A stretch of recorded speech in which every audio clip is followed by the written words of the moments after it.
I'm getting an iPhone 10. Someday. At this point, it's looking increasingly unlikely that it will be on November 3rd when the phone is released, since all signs point to severely constrained supply at launch. Those constraints may last for several months, by the way. If you're planning to get one yourself, you should probably strap in and prepare for a fiasco. With that in mind, I bought an iPhone 8 Plus to use until I managed to get my hands on the X. Yes, I could have kept using my iPhone 7 Plus, but the hit to battery life and the slowdown due to iOS 11 were getting to me. So I upgraded. Is upgrading from a 7 to an 8 worth the cost? Let's break it down. Apple doesn't give us iPhones to review in advance like every other smartphone company, so I spent last week reviewing a Lexus LC instead. Here's a preview. Fire, fire, fire. More on that later. In the meantime, I wanted to share some quick thoughts on the new iPhone 8 Plus, which is unquestionably the best smartphone on the planet right now. It will continue to be the best smartphone on the planet for at least the next 5 weeks, until the iPhone 10 is released on November 3rd. I wrote at least because I haven't yet used the phone myself, and there are some big questions that still need to be answered before it can be said with absolute certainty that Apple's first redesigned iPhone in 4 years is actually better than the iPhone 8 Plus. I'm not going to write a full iPhone 8 Plus review. Why? Put plainly, I've already reviewed the phone 3 times. It's a faster iPhone 7 Plus with a few new features. The iPhone 7 Plus was a faster iPhone 6s Plus with a few new features. The iPhone 6s Plus was a faster iPhone 6 Plus with a few new features. In a nutshell, the iPhone 8 Plus is basically an iPhone 6s SS Plus. The iPhone 8 Plus looks almost exactly like the iPhone 7 Plus. The colors are different, the glass back is a bit of a change, but the overall look is the same. From afar, a normal person probably can't even tell the difference between the two, especially the black iPhone 7 Plus and space gray iPhone 8 Plus. You tell me, which is the iPhone 8 Plus and which is the iPhone 7 Plus?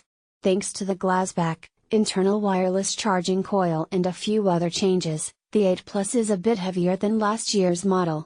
It's only about a 7.5% difference, but you can feel it right away. Luckily, you won't have to worry about dropping and damaging the heavier iPhone 8 Plus if you upgrade from a 7 Plus. Since it's almost the exact same design, your old case will fit your new phone. The only size differences are that the 8 Plus is 1/100th of an inch taller and 1/100th of an inch thicker. Seriously, that's it. While the iPhone 8 Plus and iPhone 7 Plus may look the same on the outside, the inside is an entirely different story. Just as the 6s brought huge speed and performance improvements over the 6 and the 7 improved upon the 6s, so too does the 8 offer big performance gains over the 7. Apple's new A11 Bionic chip is largely to thank, and it's the most advanced processor that has ever been in a smartphone. The iPhone 8 performs as well on some benchmark tests as Apple's Intel-powered MacBook Pros.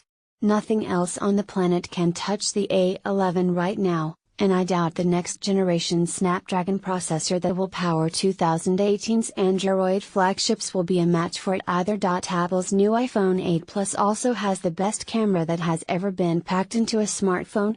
Hands down. Samsung, HTC, and even Google have given the iPhone 7 Plus a run for its money over the past 12 months, but nothing can even come close to the 8 Plus.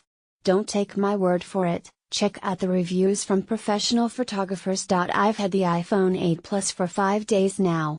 I'm already bored. Automakers offer a number of incremental updates to their cars over the years, but then there's a big model refresh that takes place about every 7 years. Why don't they just keep upping the power, improving the performance, and adding new tech and features?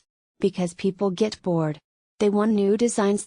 People buy new phones far more frequently than they buy new cars. So smartphone makers obviously update their designs more often to keep things fresh. Until 2016, Apple redesigned its iPhones every 2 years. But then the iPhone 7 came along last year with the same design as the 6 and 6s, and responses were mixed.